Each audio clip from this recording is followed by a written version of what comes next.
Hey guys, today I'll show you the unboxing of the OnePlus Nord CE 5G. On the front, you can see the phone's name. Like this, you can open the box.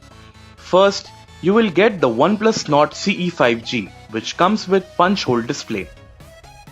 At the back, the smartphone is packed with a triple camera setup. Also here you can see OnePlus logo. The phone comes in blue void color. Next, we have this lid.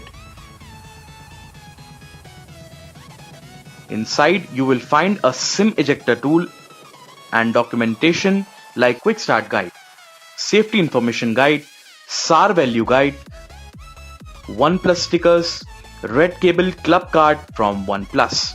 Here is the transparent back cover. Next is a USB Type-C cable for charging the phone and transferring the data. And here is 2-pin wall charger with supports 30 watts of fast charging. So guys, that's all you get inside the OnePlus Nord CE 5G box. Thank you so much for watching this video.